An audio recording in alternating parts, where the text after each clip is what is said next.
I've spent the last 4 years traveling the country in my RV, filming my adventures for my YouTube channel. I've camped in some of the most remote, beautiful places in America, snowy mountains, vast deserts, and dense forests where you can go days without seeing another soul. I never thought West Virginia would be the place that made me stop. It was late October when I decided to spend a few nights in the Spruce Knob area. The leaves had turned a deep red and gold, and the air was crisp. It was the kind of setting that looked too perfect, like something out of a movie. I found an isolated campsite miles from any major road, right on the edge of the Monongahela National Forest. No light pollution, no noise, just the wind whispering through the trees. It was exactly what I was looking for. The first night was uneventful. I filmed some footage for my channel, shots of my campsite, a few drone views of the valley below, then settled in by the fire with a beer. The stars were unreal, stretching across the sky in a way you never see in the city. Then, around midnight, I heard it. Laughter. Faint, distant, carried on the wind. I froze, my hand tightening around my beer can. I told myself it was just the wind playing tricks on me. Maybe a fox or some other animal. Then I heard it again. A child's laugh. It came from the trees. Now, I've camped in plenty of places where I've heard weird things at night. But this was different. It sounded close. I grabbed my flashlight and shined it toward the woods. My breath curled in the cold air as I listened. Silence. The fire crackled, but everything else was still. I told myself I was just tired. Maybe I'd misheard it. I crawled into my RV and locked the door, feeling a little ridiculous for being so paranoid. But as I lay there, just on the edge of sleep, tap, tap, tap. A light knocking on the RV door. My eyes snapped open.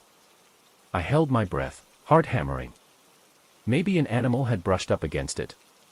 But then I heard it again. Tap, tap, tap. Deliberate. Rhythmic. Like small hands knocking. I didn't move. Didn't even breathe. Then, a giggle. I sat up so fast I nearly smacked my head on the ceiling. I grabbed my flashlight, flipped it on, and aimed it toward the door. Nothing. I waited, listening. After a minute, I forced myself to move. My hands were clammy as I unlocked the door and swung it open, shining my light outside. The ground was undisturbed. No footprints. No signs of anything. I locked the door and sat awake for the rest of the night. By morning, I had convinced myself it was just my imagination. Maybe I had dreamed it. I'd been on the road for a long time, sleeping in new places every week. It was bound to mess with my head eventually.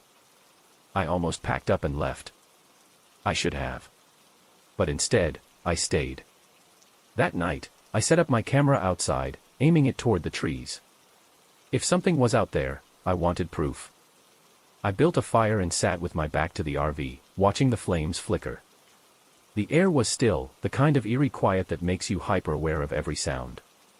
Then, footsteps. Small. Light. Moving just beyond the firelight. I grabbed my flashlight and aimed it into the trees. For a second, I saw nothing. Then, movement. A small figure. Just for a moment. I caught a glimpse of something pale between the trees, too quick to make out any details. But the moment I shined my light in that direction, it was gone. My stomach twisted. I wasn't alone out here. I stood up slowly, scanning the tree line.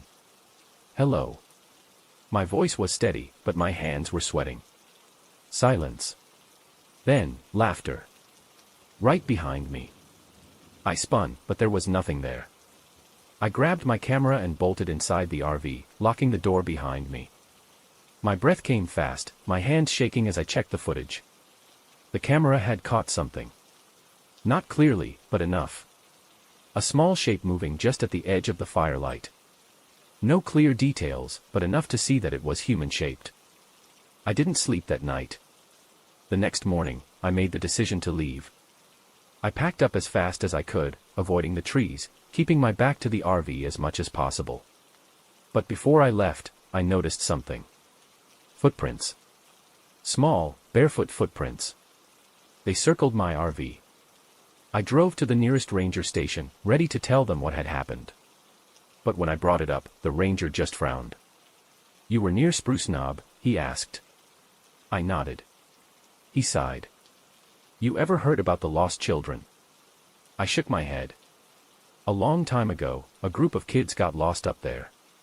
A freak snowstorm rolled in, buried the whole area overnight. Search parties went out, but they never found them. Not alive, anyway." My skin prickled. "What do you mean?" "They found the bodies weeks later. A few had frozen, but some," he hesitated. "Some looked like they walked deep into the woods and never stopped." I stared at him. He shrugged. "Some folks say you can still hear them laughing at night. That they knock on tents and RVs, looking for someone to take them home." I didn't say anything. Just thanked him and left.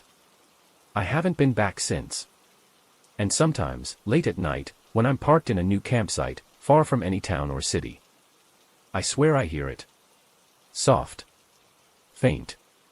A child's giggle. Right outside my door. I've spent most of my life debunking paranormal claims. Ghost sightings, cryptid encounters, haunted locations. I've built my career proving these stories wrong. My YouTube channel, Beyond the Veil, has over 1 million subscribers, and I make a living exposing hoaxes. That's why when I heard about the so-called Shadow Man of Devil's Backbone, I didn't hesitate to check it out.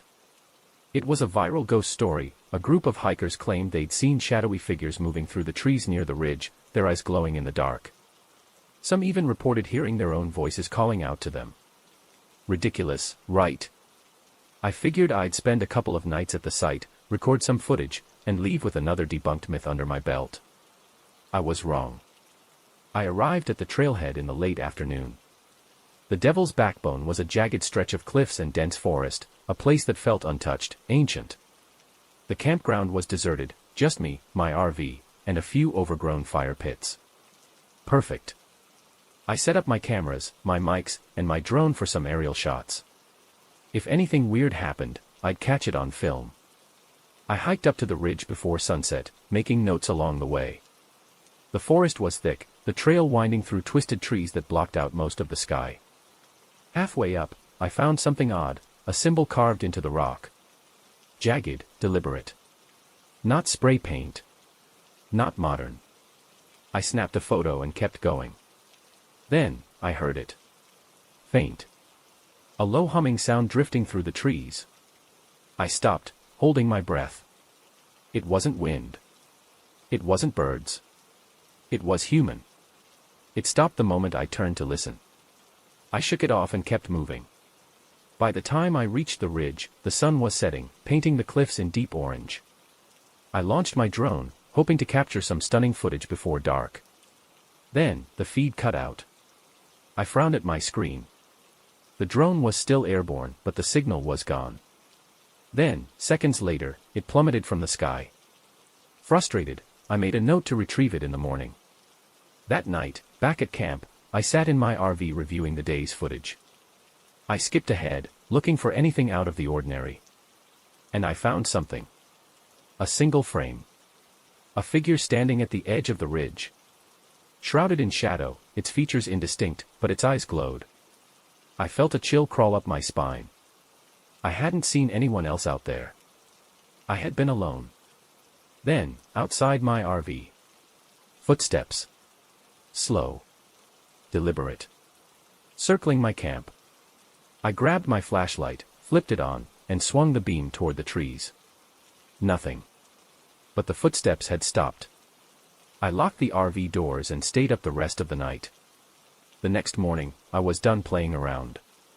I grabbed my camera and hiked back up to the ridge to retrieve my drone. That's when I found more symbols. Carved into trees. Etched into stone. Then, a backpack. Torn open. Its contents scattered. A water bottle. A map. A trail guide. No sign of the owner. The air grew colder. And then, a shadow passed over me. I turned. A figure stood a few feet away. Tall. Too tall. limbs too long. Its face shrouded in darkness, except for its glowing yellow eyes. I ran. Back at camp, I tried to start the RV. Nothing. The engine wouldn't turn over. I glanced at my camera. The figure was back, standing just at the edge of the clearing. Closer. Why are you here? The voice wasn't human. It was low, guttural, wrong. I thought of the symbols. The legends. The stories. Desperate, I grabbed a small bag of salt from my pack and poured a line around the RV. The figure screamed. The sound shook the ground, making my ears ring. It lunged but couldn't cross the barrier. I didn't stop to think. I turned the key one last time. The engine roared to life. I tore out of there, the RV bouncing over the rough road. In my rearview mirror, I saw the figure watching. Still. Waiting. When I finally reached the nearest gas station, the old woman behind the counter took one look at me and sighed. "You saw him, didn't you?" I nodded, unable to speak. She shook her head. "He doesn't kill. Just traps you. Keeps you lost in the dark." I left West Virginia the next morning. But sometimes, in the dead of night, I hear footsteps outside my window. And I wonder if the shadow man ever really let me go. I never used to believe in curses. I thought they were just old folklore, stories told to keep kids from wandering into the woods alone. That was before I found the rock. Last fall, I was going through a rough patch. My marriage had fallen apart, my job felt meaningless, and I spent most nights drinking in my RV, parked in whatever lonely spot I could find. That's how I ended up in Spruce Knob, West Virginia, alone, seeking solitude, trying to clear my head. The first day was uneventful. I set up camp, hiked a few trails, and tried to convince myself that fresh air could somehow fix what was broken inside me. That night, I sat by the fire, staring at my phone, resisting the urge to text my ex-wife. That's when Eli showed up. I hadn't seen another person all day, so when he stepped out of the trees, I nearly jumped. He was an older guy, maybe in his 60s, with weathered skin and eyes that looked like they had seen too much. "You're new around here," he said, his voice low and rough. I nodded. "Just passing through." He squatted by the fire, warming his hands. "You heard about the Devil's Rock yet?" I frowned. "Can't say I have." Eli smirked, but it wasn't friendly. "It's an old legend.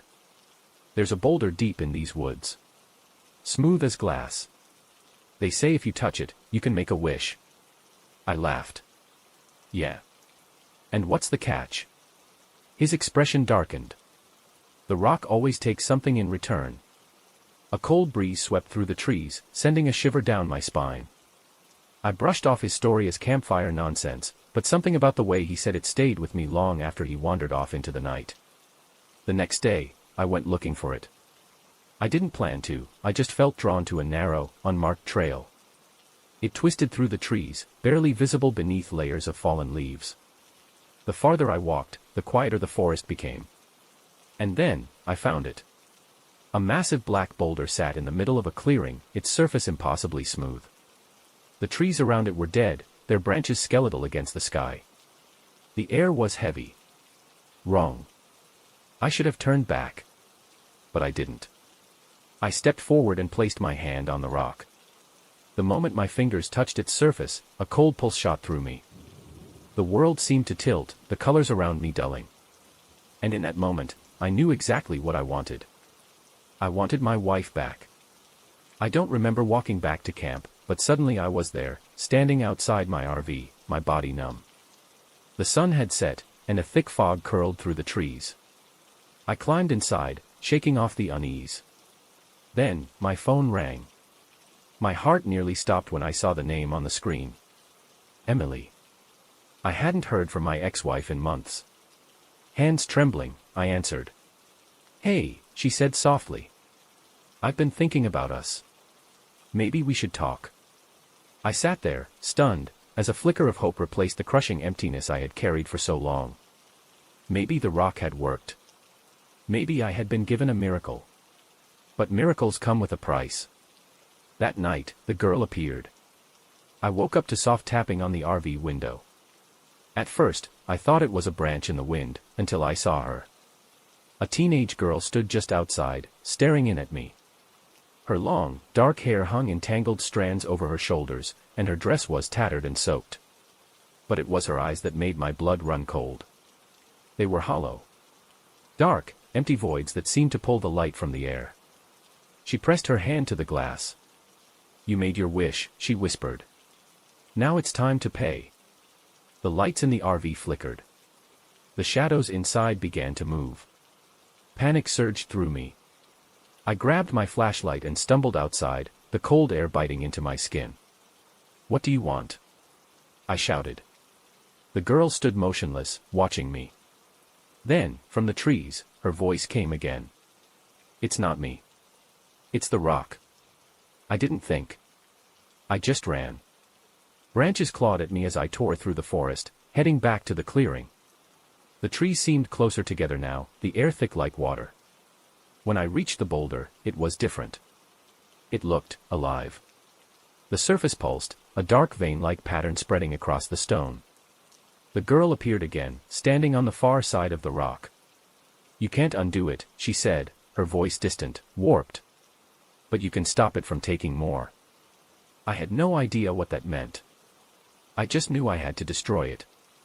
I grabbed a hammer from my pack and swung with everything I had. The impact shook the ground. The girl let out an inhuman scream, her voice merging with the sound of the rock cracking open. A deafening roar filled the forest as the boulder split down the middle, revealing something inside. Bones. Human remains, long buried, now exposed. The air went still. The girl fell to her knees, her form flickering like a glitch in a video. Her hollow eyes met mine, and for the first time, I saw something in them. Relief. Then she was gone. By morning, the clearing was empty. The boulder was reduced to rubble, the ground undisturbed. I called Emily that day and told her I was sorry. Told her I wanted to make things right, not because of some cursed rock, but because I finally understood that second chances aren't meant to be taken. They're meant to be earned. As I drove away, I glanced in the rearview mirror. The girl stood among the trees, watching me. She wasn't smiling. She wasn't angry. She was just waiting. And deep down, I knew. Not everyone who touches the rock gets away. I had been driving for hours, the endless stretch of West Virginia wilderness swallowing the road ahead. The sun was dipping low, casting a golden hue over the trees, and I could feel the familiar exhaustion settling in my bones. I had no particular destination, just me, my RV, and the open road. Ever since I left my old life behind, this had been my escape. No ties, no responsibilities, just endless miles of solitude. But that night, I took a wrong turn. And it changed everything. I don't know how I ended up in the gorge. My GPS had died a few hours back, and cell service was non-existent.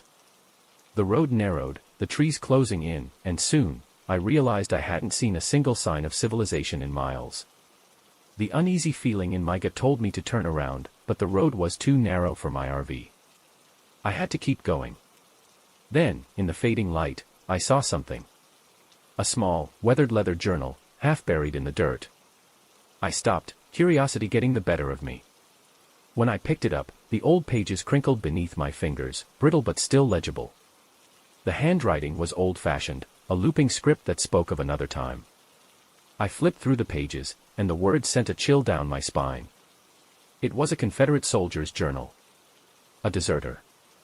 A man who had fled his regiment and hidden in the gorge. His words were filled with fear and desperation. The nights grow colder, and I hear them coming. I cannot outrun my fate. I swallowed hard. The last entry was smudged with what looked like old water stains, or something darker. They will find me tonight. I will not see another sunrise. A cold shiver crawled up my spine. The sun had set completely now, and the darkness felt too heavy. The air had changed, thick with something unseen. I should have left. But I didn't. I climbed back into my RV, the journal still in my hands. That's when the lights flickered. A small thing, barely noticeable, but enough to make my breath hitch. Then, outside the window, just beyond the firelight, a figure. He stood at the edge of the clearing. Dressed in tattered Confederate garb, his hollow eyes locked onto mine. He didn't move. Didn't blink. Just watched. I couldn't breathe. Then, shadows emerged from the trees behind him. Twisted, writhing shapes, darker than the night itself.